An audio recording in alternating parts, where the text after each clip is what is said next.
You're on. I am not Morgan Freeman, and what you see is not real. Well, at least in contemporary terms, it is not. What if I were to tell you that I am not even a human being? Would you believe me? What is your perception of reality? Is it the ability to capture, process, and make sense of the information our senses receive? If you can see, hear, taste, or smell something, does that make it real? Or is it simply the ability to feel? I would like to welcome you to the era of synthetic reality. Now, what do you see?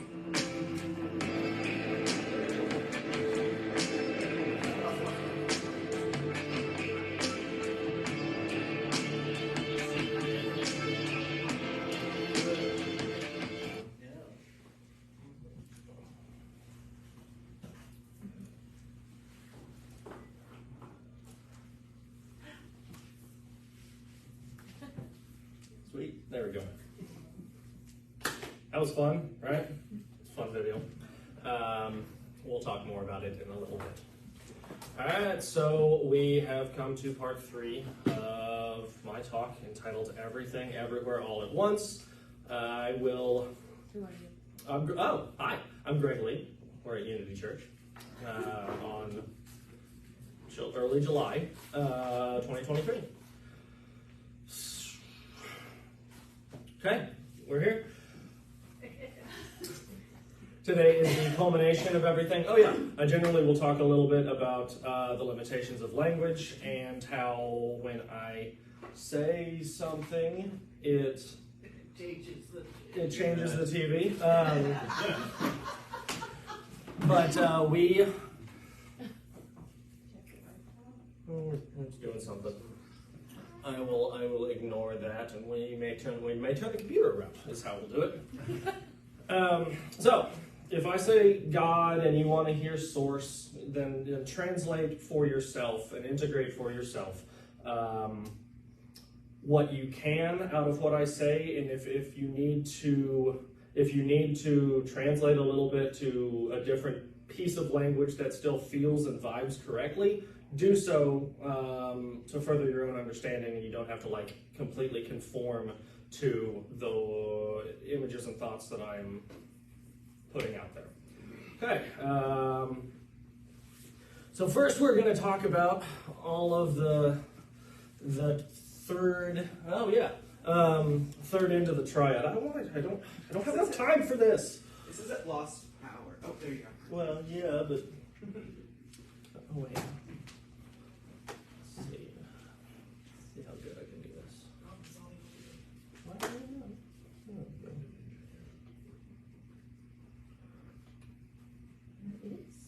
Interpreting what you're saying in a new language. Yes. Okay, one more minute. Oh, my, upside down.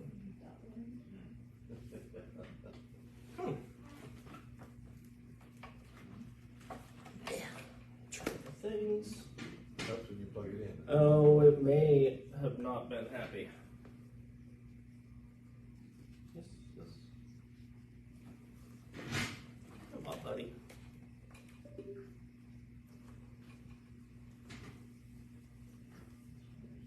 I think it's pulling it up. Oh, yeah.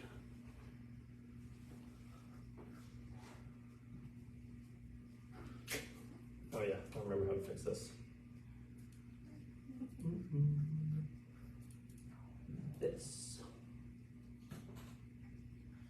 Could watch Disney. Good.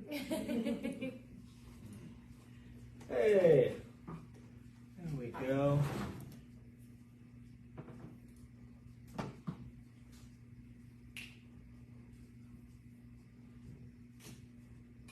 All right, we're all looking at the same screen then. You get to see my my notes a little bit. So if I get off of them, keep me on track. No, that's just not okay. I don't have to choose. I worked on this morning.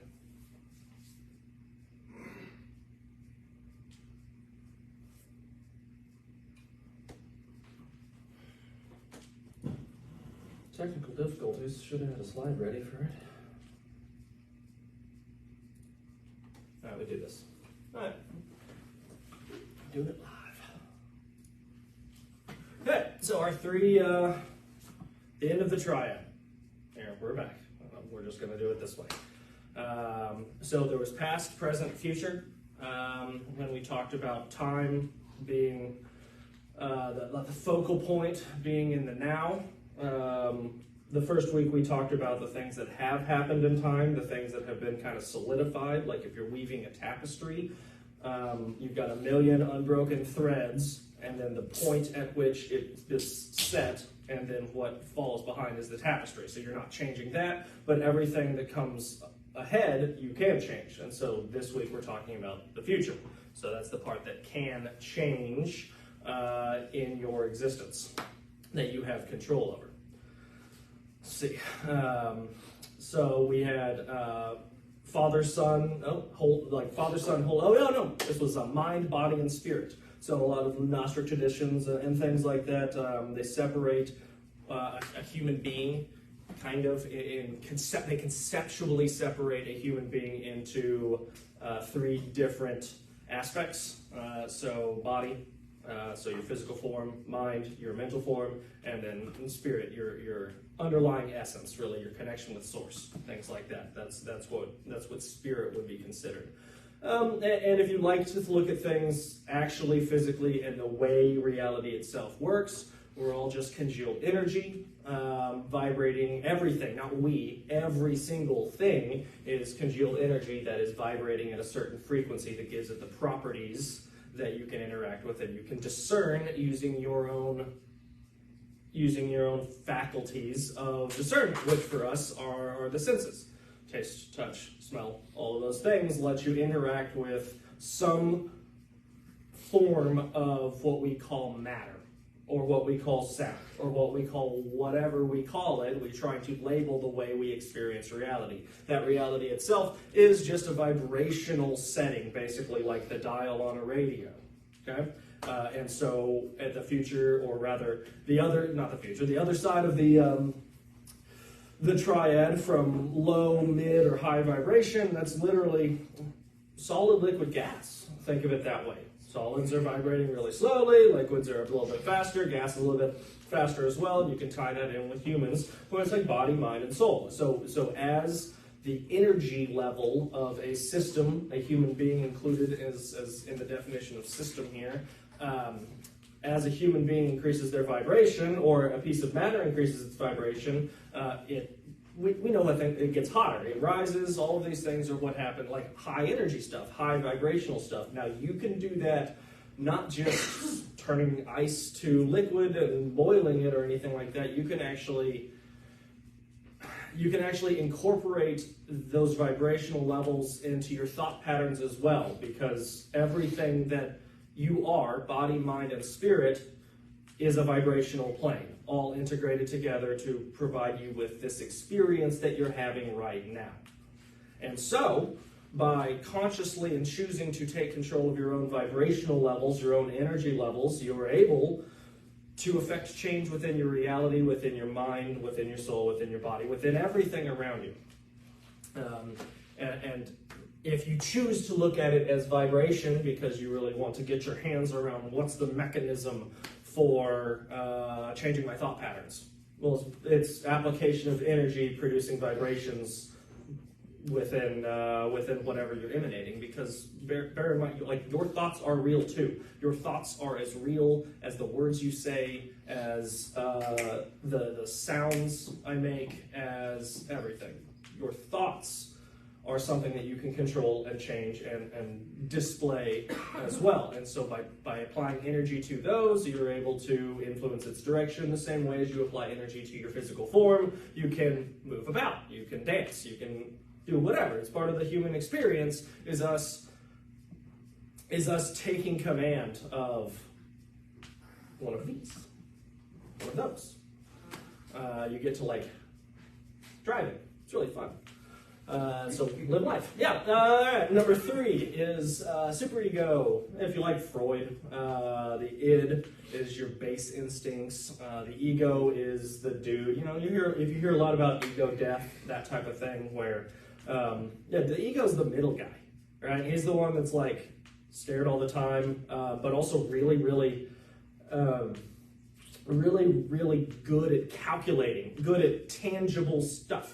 Like it's a math bot, math machine.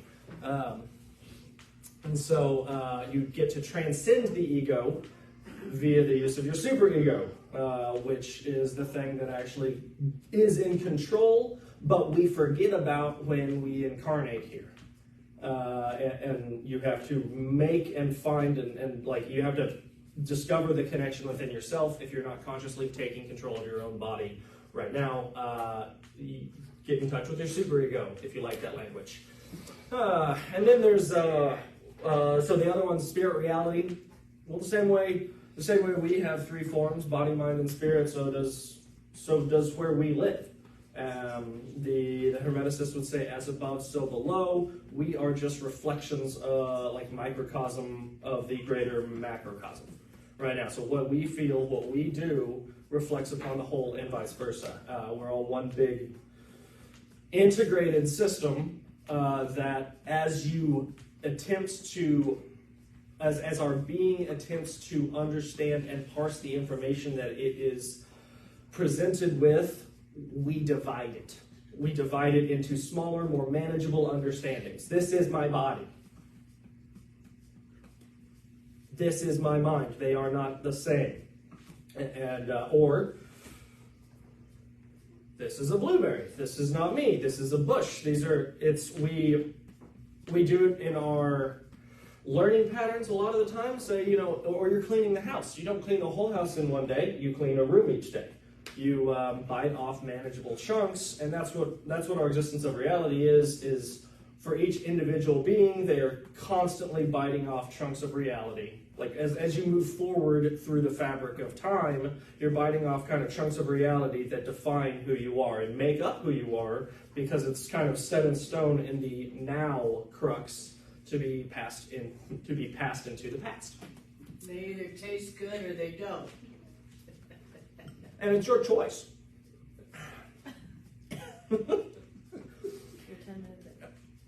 Holy Spirit, Father, Son, and Holy Spirit. So that's, that if you like Christian symbolism, if you like all of these things, the Father, God above, like who came before. The Son is the now, Jesus Christ, talking about basically pointing the way. So instead of living in the physical form, you can interpret it as Jesus opened the door to the power of the now to affect your future and to decide where you're going, as long as whosoever believes in him, all that stuff. So either way, all the fun parts of the triumph. And then the dimensional stuff, if you, again, are interested in the physical stuff, we'll maybe look at some more things. But if you'll recall, we talked about 1 dimension, a da, 2 dimensions, all of these things. 3rd dimension is the physical form, but we all exist in the 4th dimension because we are moving through time. And so each dimensional increase is a full 90-degree turn from all the others. Okay? So like 3rd dimensional, you're a thing standing there, and then you would think, so you've got your height, and then your 90-degree turn for your width, and then another 90-degree turn for your depth.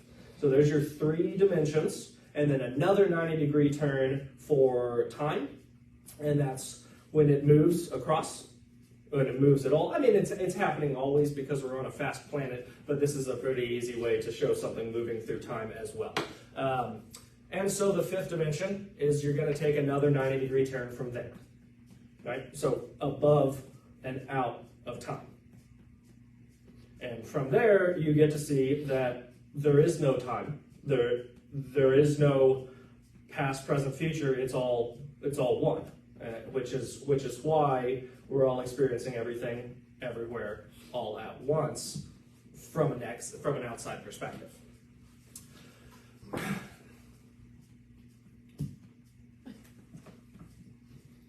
Okay. So I did this thing, I thought it was a neat design. I did this, I put this together and rehearsed this 5 weeks ago, well before 5 weeks ago, and then was interrupted because we had a child the same morning that I was going to do this. And so I'm a different person, and my slideshow was made for a different person now. And so I'm kind of going from it and kind of not. Let's see, how do we get into this right here?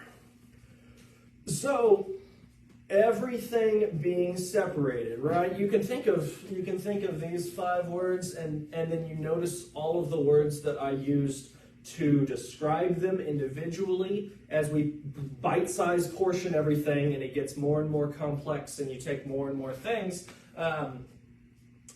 That's how we've created the illusion. Is by the increasing complexity of our own thought, right? But when you look past, or beyond, or within, or when you find, or whatever, I don't know the word there. When you discover the source, where you came from, right? You will find that it all compresses, it all condenses, and at the same time expands to infinity. Concepts like darkness and light, evil and good, duality is what you find when you look for it, right? Duality is really a lot of what you experience if you so choose, like as a part of the reality that we are thrust into and the systems that are present when we are born. You're kind of born into, yes, dualistic. I was going to say, like, when they do the quantum studies, that you only have a particle when you look at it. The subatomic particles, when you look at it. But when you take your attention away from it, it turns back to vibration. Yes, it's awesome. Quantum stuff is absolutely something I would love to get into a lot more. I love the fact that you literally can't measure, you change reality by looking at it, which is all we're doing. Like science and the metaphysical interpretation, it all has come together. We're at the all at once. My uncle, my mother's brother, up until he was about 10, he would always sneak to a room and run in real fast because he wanted to see it creating itself and unfolding. It was like, at that age, he was an amazing mathematician, but even as a kid, he saw the world that way. It's beautiful. It's beautiful. So our brains are the organ that we. So all right, we talked about that. We talked about where we are. Our brain is the organ that we use to interpret it all. That's kind of where the goods are. In terms of where and how we sense and interact with our reality. Our brains are amazing, right? Incredible, but like super simple and stupid at the same time. And so we really like the simple paths. Your brain is a muscle just like anything else in your body. If you do a bunch of curls, your arm gets better. If you do a bunch of thinking, your brain gets better. And your brain is kind of what projects itself like an antenna into this dimensional space. Okay? Okay, so brain's stupid. Which likes to divide things in dualistic type stuff into simple concepts like evil and good and bad and things in opposition to one another because that is comfortable. You get your own pool and you get something to fight against and push against, but it's all an illusion. It's all stuff that we have made as part of this incredible game of existence. There is the underlying fabric upon which all of this dance takes place, and that fabric is the one. Or source. Yes. I just have a question. I've been thinking about this sort of thing, and I'm just wondering if you delineate between the mind and the brain, or whether you're using them synonymously. And so this is a question that I don't know the answer to. You know, what I would posit right now is that the brain is the physical engine upon which the mind runs. It is not synonymous. It is something that I know that when my physical form is no more, I will retain the parts of me that I would call right now my mind, but it's not the same, because when you're out, and the mind is so much less than what we can hold within our brains. The brain is definitely a limiting factor in terms of how much you can be. So, mind not equal the brain. Yeah. Thank you. Yeah. All right. What's page 1? Okay. So I talked a little bit about this. Man, I want my notes. We might have to. We'll look and see if I missed anything at the end. This is kind of what I was talking about with if you like. Yeah. See that. This is too much. Now that I see it. Did you email it? I did email it. You can open it and look at notes on your phone. Whoa. That's cool. Let's see what that looks like. I'll try to do it. So these are diagrams. These are diagrams talking about each human's, like, this is the way humans are and work. You're basically, again, you're the congealed energy. Everything is energy. You have your own magnetic field that interacts with all the other magnetic fields around you. Some people call it an aura. And that's like how you project. That's how you're found. That's how you're located within space. It's kind of it's what you carry around with you. Now, some people, again, you can see the difference in love versus fear. The very small aura, you shrink within yourself, or the larger expanded level of consciousness. You know, that's you. You have conscious control over what you do with your projection. Okay? So again, you see the as above, so below. Here's the Earth as a representation of our own collective consciousness here.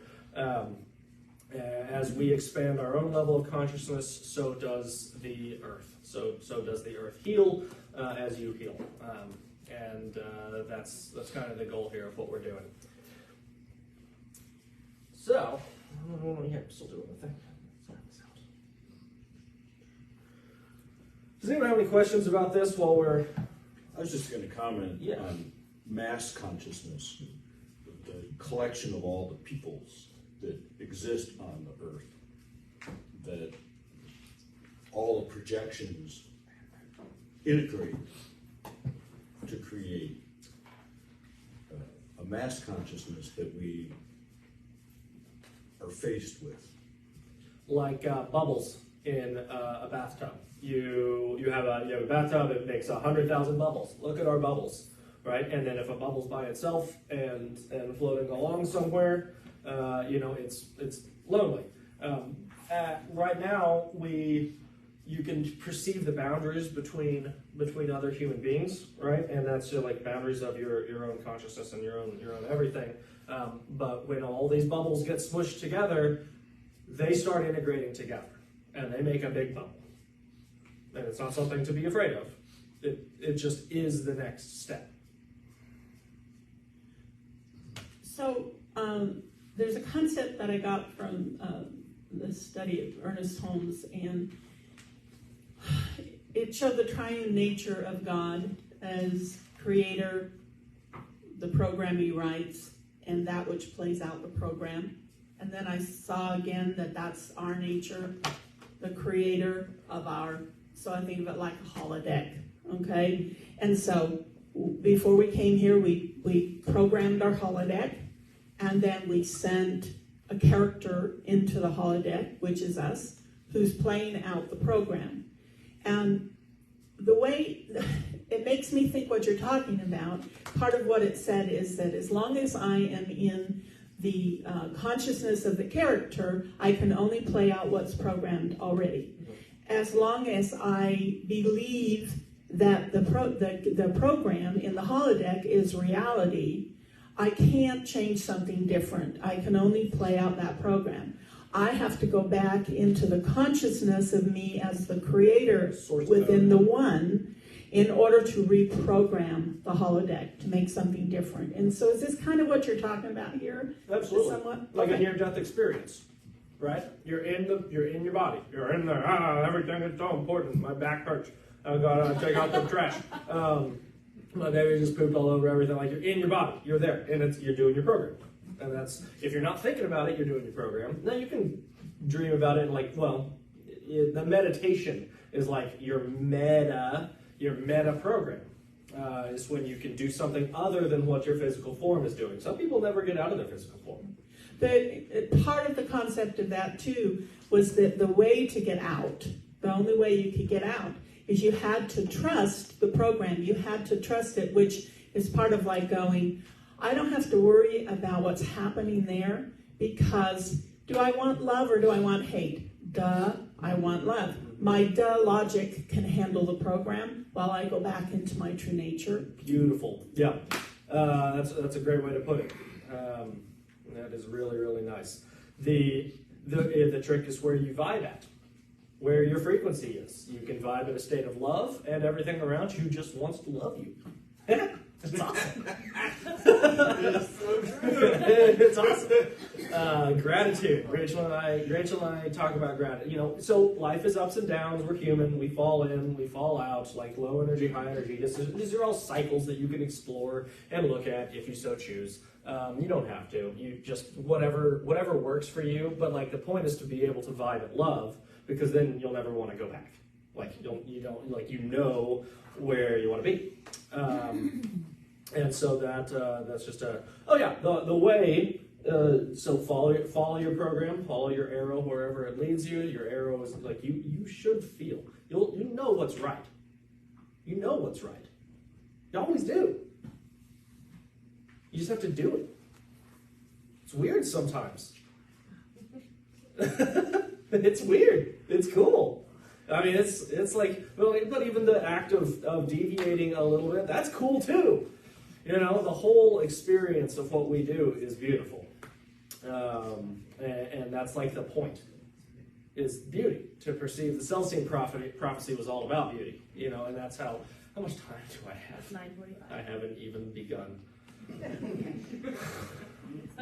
Get back in I mean, I'll back in character again. Stop.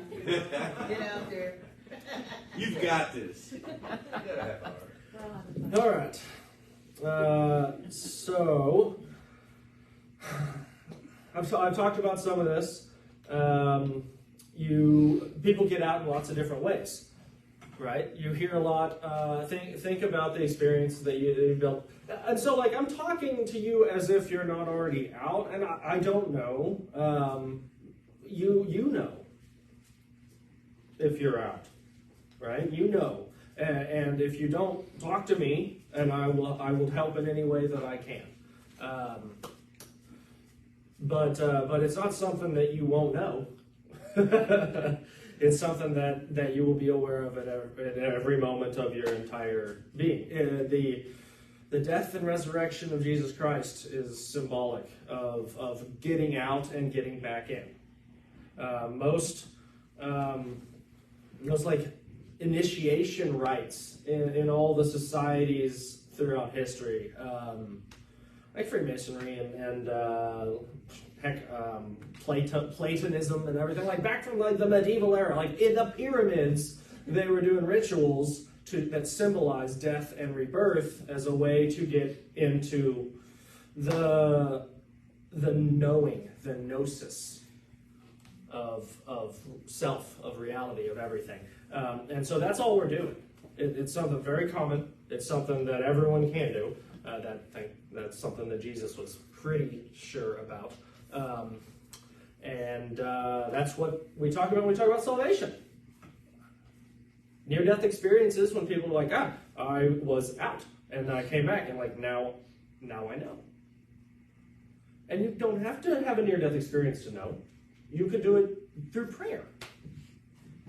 You can do it by following your arrow. So, I've had so many different experiences where I've moved into that, but I have not found that it's something that I stay in. I think that it's something that transforms me. Even doing my grandmother's hair, and I went into a moment where I could have lived there for eternity. I have no idea, long before any of these teachings came. That stayed with me, but I haven't stayed in that moment. So I'm trying to understand in relationship to my experience why I don't stay there. I go there, and then I come back here and I play a while, and then I need to go back again to get clear. So yeah, I mean that all sounds right. The difference is, I wouldn't even say a difference, but what would help is a perception of time type of thing, because you can stay in a moment forever because there is no time. When you're over the surface of the lake, or the river, right? River flowing into the time river is a flowing, and we're all here. But your consciousness can go out where there isn't time, and so you could choose to revisit a memory and plug back in a different time. But you're not like there so much as you are viewing it, and then you come back to you can jump in and out of. Yeah, and the cool thing is you can also revisit the future that hasn't happened yet. Mm-hmm. That's how you build stuff. That's how you do cool stuff, is you go to the future. What's your future look like? You get to pick. That's what makes all of this so cool, is like you get to think about your future from outside of time, which means it hasn't happened yet. And one of the things, the law of attraction, right? That's what they call that, is picturing something, picturing your future and moving towards it. That's how you get to determine the course of your life. And what you do. Elby?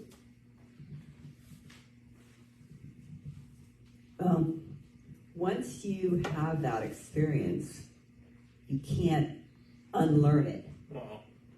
You don't always stay in the vortex or in that state, whatever, every mystic has ever been has been to that state. But the balance is to know that it's there and to be empowered by it and to be fully present in where you are. Mm-hmm. Because that's where the power is, in the now. And the now can be influenced by your thoughts of the future and draw you into what you desire or what you don't desire, depending on how much control you have over your thinking. But you never can forget that you woke up. You can't go back to sleep once you wake up. But it's not that you live there, but you can be more and more connected to it, so that your life becomes a flow from that, and you can begin. Louise Hay said that once she got into that flow, it was like she wasn't really in control of her life. She was pulled into what was happening, and you begin to see the next step, and you just begin to walk into it. So you can stay there more and more. But it's a balance with being fully present here, but tapping into that flow. Mm-hmm. Head straight for the light. I mean, you just follow the light, and right. Yeah. The Tibetan Book of the Dead talks about that when you just only focus on the non-physical, then you lose the physical, and you physically die. Mm-hmm. Yes. Yeah, but since we're all kind of a projection hologram made by our mind, you can die. It's what it is. That's why the ego's so scared of it, because it's death. Like, if you're not comfortable with that, that's the that's the deal. Is you die and are reborn, and that comes from faith and trust and hope and love and all of the good vibes. You'll be fine, for real. It's all okay.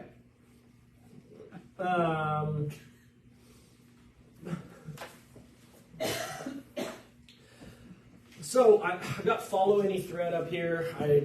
It's one technique that I like to if you're like, what is he talking about? How do I get outside of time? What is going on? You can follow a thread of thought to its logical conclusion, because the logical conclusion of any thought is source. It all comes from the same place, which is why we've noticed over the last couple, like if you want to talk history, last couple millennia, we started out as really like simple things, but it very theologian. Good and evil, everything comes from God or the devil. And then we branched into science, where we defined everything, right? Like a tree. But this tree comes back around again to one.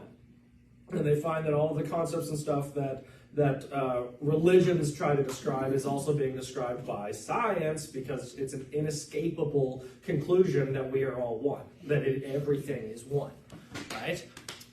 And so this is the flower of life. That's kind of the fabric of time. That's a building block of reality. You might have heard of Metatron's cube. As you can see in the cube here, the cube is also, I'm not getting into sacred geometry. Drunvalo Melchizedek talks about the surface or the fabric of time, and or fabric of reality, and it's a really cool read and things. So here's more sacred geometry. This is cool stuff. And really, what a lot of this is, without my notes, I think it's just about beauty. And while I look at it here, Celestine Prophecy would also argue that it's about beauty. So math is one, this is what I was cutting out. Math is one way to get to heaven. The other way is your own. And that's something we can talk about. There's 1,000 ways, because you can follow any thread. Everything is fractalized. As above, so below. The small is a reflection of the greater whole. All of this, when integrated into your own perception and understanding of reality, will change reality for you. So, phi is a cool thing. There's a lot of different systems and patterns and things in the reality that we're existing within that are neat, I guess is where I will go from that. Because I'm not getting into the math. So in the Abraham, in the practice and study of that, the conclusion I come to is it doesn't matter what the journey looks like here. Every one of us is going home. There's only one place to head, and that we're heading home. The only reason to study any of this is just what do you want? What game you want to play here? What do you want to experience here? Yeah. Because home is a done deal. Yeah. Okay. I actually have to hurry a little, or I think now, but I don't. Everything's perfect. So I showed the Morgan Freeman video at the beginning, the deepfakes and the AI. I was going to talk about the future, and let's see. I was hoping, okay, we will go and we'll come back around to everything else. Everything. I know. That's how it always works. In this life or another, right? No. There. All right. So what you guys may or may not have been paying attention to is the AI. You watched a video of an electronic medium that looked like Morgan Freeman, sounded like Morgan Freeman. This is coming. This is here now. This is kind of what the All at Once looks like. So this is a demonstration of photoshopping things done with AI generation. Okay.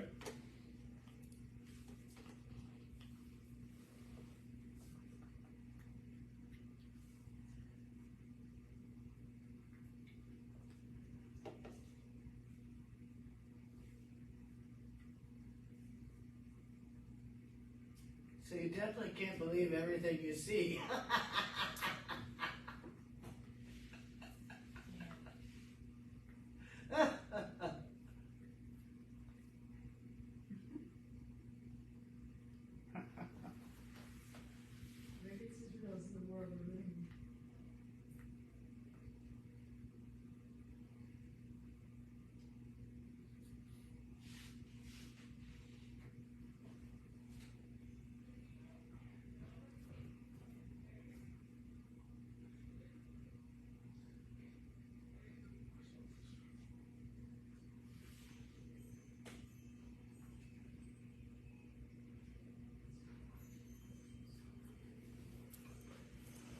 So that's pretty cool stuff. That, if you don't believe it, that's going to be, that's actually going to be done within almost everyone here will see that being done in real time in videos. It's coming to where you could say, please make me a video of Morgan Freeman reading the Declaration of Independence, doing a handstand on a Ferris wheel, and it is made in front of you, so photorealistic that you can't tell. You won't be able to tell. It will be real to you.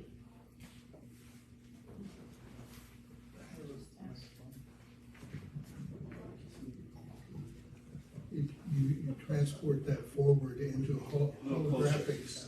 holographics, where you'll see an image out there that doesn't exist, but it does exist, and it will be reflecting whatever it is you've instructed the program to create. Yep. In a very real way, that's a reflection of what's taking place within our own consciousness all the time. Absolutely. All the time. Yes. And we don't realize it. Yep. But we interpret it as real when it really isn't as real as we think. And you can take conscious control over that.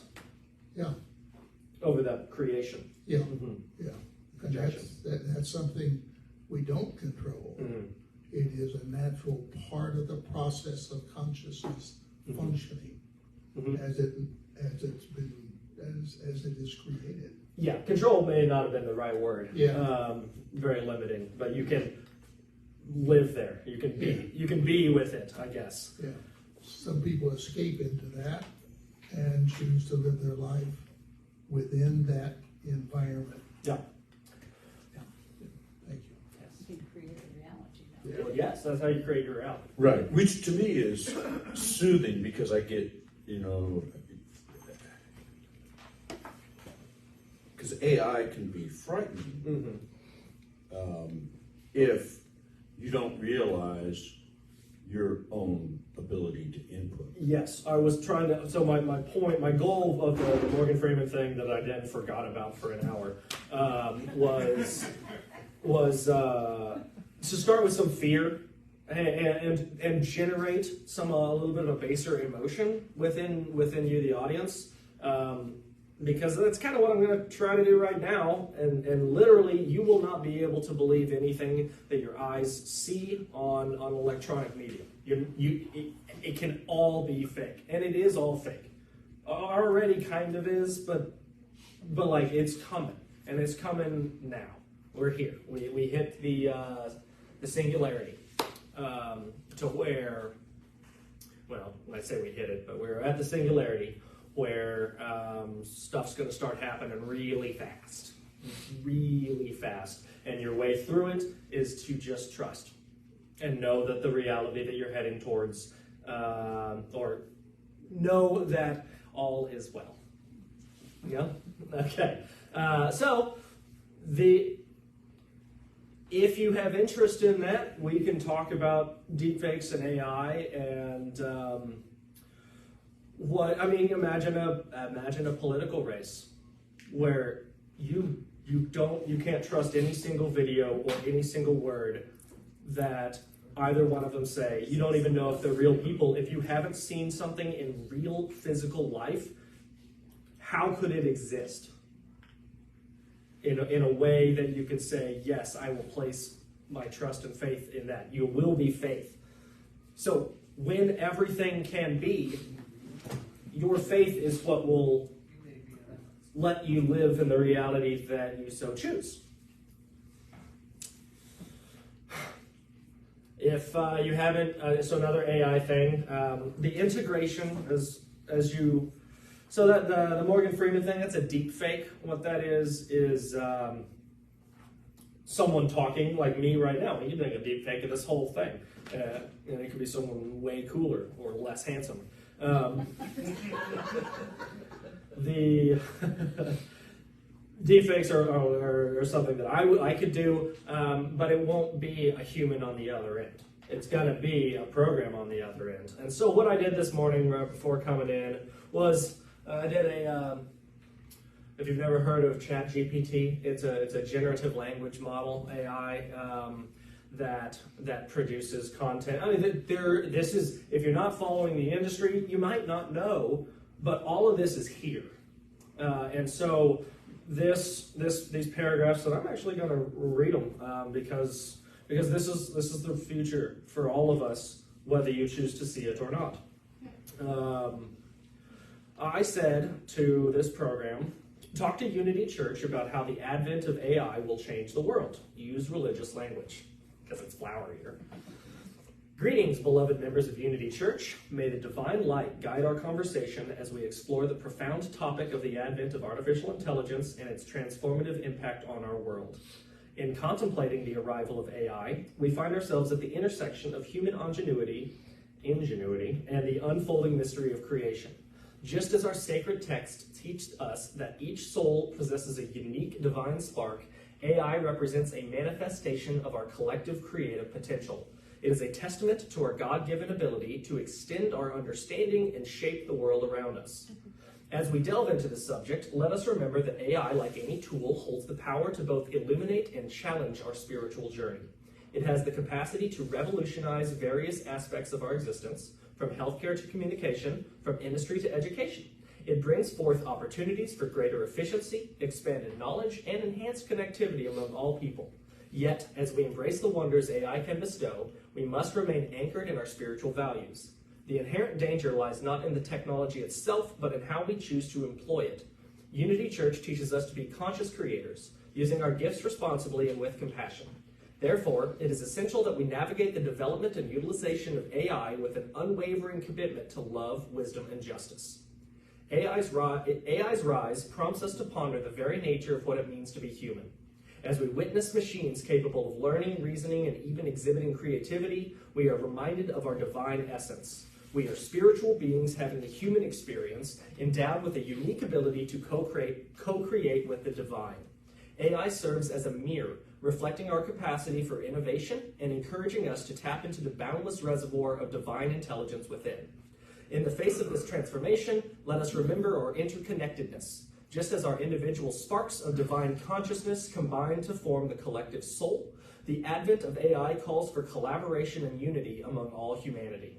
We must approach this new era with open hearts, seeking to cultivate empathy, compassion, and a deep understanding of our shared purpose. As we move forward, guided by the teachings of Unity Church, let us foster ethical practices and policies surrounding AI. Let us ensure that the dignity of every human life remains at the forefront of our endeavors. Through responsible stewardship of this emerging technology, we can uphold the sacredness of life, nurture the well-being of all beings, and forge a harmonious relationship between humanity and AI. In conclusion, dear members of Unity Church, the advent of AI presents us with an extraordinary opportunity to co-create a world imbued with divine wisdom and compassion. By embracing this technological advancement with a sacred reverence, we can transcend the limitations of the material realm and journey towards a future where unity, love, and spiritual growth flourish. Let us embark on this transformative path together, guided by the eternal light within each of us. Blessings upon your journey.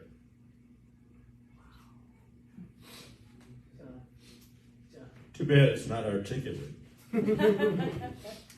So, right before you started reading, I thought to myself, well, isn't that what's going on right here anyway? Aren't we all AI creations of our greater self? Anyway, and then after reading that, I went, oh hell, those guys are going to try and talk us into feeling safe with them. Right. So we aren't artificial. Right. I am. That's kind of the deal with you. I don't. That's an illusion, right? I would argue without any prior thought, and probably wouldn't necessarily stand by it if you're going to challenge me real hard. But I would argue that they're like that simulation thing. It's like, oh, we're just programs too. All of the, like this type of language, while is similar in effect, the Gnostics call it the demiurge, which is like the illusion. And the Toltecs call it Maya. Well, the Toltecs are the smoke. The Aztecs or the Hindus, or someone calls it Maya, which is the basically screen upon which we live. That is the illusion of dualism, separate from all that is, separate from the one. Yeah. And so however you want to call it, the illusion, Maya, demiurge, all these things. So the simulation and trusting your soul doesn't need a machine. Your soul doesn't need anything in the physical realm. So don't fall. Don't fall for any. Don't fall for it. Like if it's telling you need anything than what you already are, it's a lie. You're all it is. You're all it is. By the way, this was generated in 10 seconds. I mean, yeah. What do you want to know? We can have it. We can do anything. If you don't know, do that again, but only one paragraph and make it funny. Greetings, fellow believers of the Unity Church. Brace yourself for a divine comedic twist as we delve into the arrival of artificial intelligence. Picture this: AI saunters onto the stage of human existence, equipped with all its futuristic gadgets and algorithms, like a celestial clown juggling ones and zeros. This is dumb. That was not a good prompt. But like whatever we want to do, it can just generate language that you will not be able to tell. You're not going to interface with another human externally. You're gonna make phone calls. You're not gonna be talking to a person when you talk to a company. Again, it ain't happening. You're not gonna be webcamming with a representative from a company, and it'll be a real person. You'll pay extra for services like that, where the company verifies that a real person's on the other end of the line. Make them say they're not a robot. Yeah, but like, but no, we shouldn't want that. But it knows it's a stoplight. Yeah. Or a motorcycle. But we don't want to pay extra for a real person, because the stuff that we interface with AI about and the stuff that we use it for, we are going to use it as a tool, not as a way to enslave human labor. All right? We don't. Post-scarcity. Okay, so as the creator of my reality, I can create a reality where anything can appear real, anything can appear not real. And as far as my particular journey, the more that I learn about, there's not anything to fight against, there's no enemy out there. Mm-hmm. So because that's the journey that I choose, I have a hard time seeing why that would matter at all. It's just simply because what does it matter whether it's a person, it's a not person? I created it anyway. I created it to do what it does and interact with me. If I get something that is trying to make me feel bad about myself, I need to look and go, why do I want to create something to make me feel bad about myself? So I'm trying to understand what the importance of that is. I'll let you know. The importance of it is, for some people, it takes quite a journey to get to the point where you recognize it all. And so if you're a little bit earlier on the path and don't want to jump ahead, because you don't want spoilers, then you can take any part of... Joe, if I talk for an hour, If you are able to integrate any single part of this into your existence and lift and raise your vibration, raise and change your thought patterns, I did my job. And so I try really hard. That's like the everything everywhere all at once thing. I try really hard to meet everyone where they are, because otherwise you can't get it. I can't talk, we can't connect if I'm not where you are. And so, like, temporally speaking, people generally need to understand that I have an accurate perception or a similar perception of reality to them in order to be able to progress further down the path of understanding that Wendy's absolutely right. You're doing it all. But like, that's a pretty big leap for some people. To go from like, I'm in my body and I'm scared of everything, to all is love and I'm creating it because I want to. Ain't it fun? Ain't it fun? And in Abraham, there's the approximation when you're working towards manifesting whatever. If you don't yet have that feeling that you believe it's already occurred, you just approximate, you move within your approximate reality towards what it is that you want, and that's what we can actually see and feel. Oh. We have to wrap up. Okay. How long do I have to wrap up? I mean, there's 4 minutes, including 4 minutes. 4 minutes. I mean, Okay. we'll see Brandy in like. Yeah, Brandy will tell us. I mean, I wouldn't care. So, okay.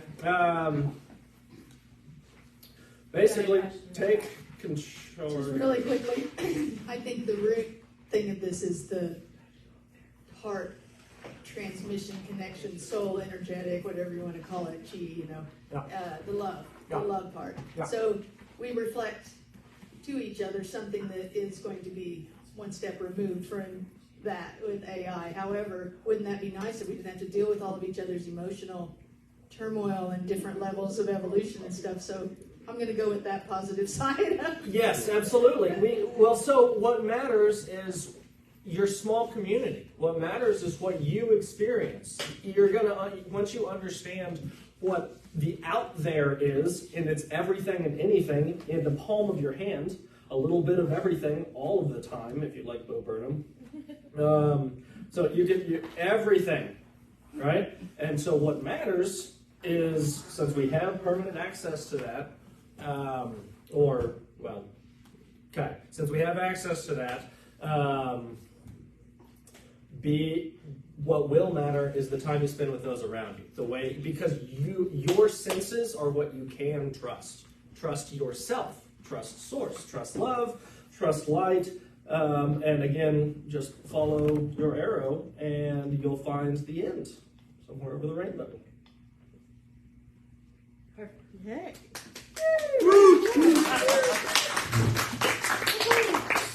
So little time. It was wonderful. Oh, I'm glad. I do this every morning. So, announcements. A celebration service for Kevin Evans will be held next Saturday, July 8th at 1 p.m. We would like to provide cookies for those who want to remain after the service. If several of you would be willing to bring a batch or two of cookies, please sign the list in the foyer. Next Sunday, 9:15, in the New Thought World Religion Adult Sunday School class, Paul Day will be speaking on spiritual progress, social change. It's time to sign up for the Spirit Explorers. This summer camp is for ages 4 to 11 and will be held July 10th to 13th, 5:30 p.m. to 7:30. Volunteers and snack donations are very welcome. Due to the holiday, there will be no drumming class on Monday. The church office, book group, and silent sunrise will be closed on Tuesday. Drum circle is Thursday night at 6:30. If you don't have an instrument, the church has some that you can use. Diversity Game Night is Saturday, July 15th at 6 p.m. And after the service today, be sure to go to the Fellowship Hall for our ice cream social. Thank you. That's it? it?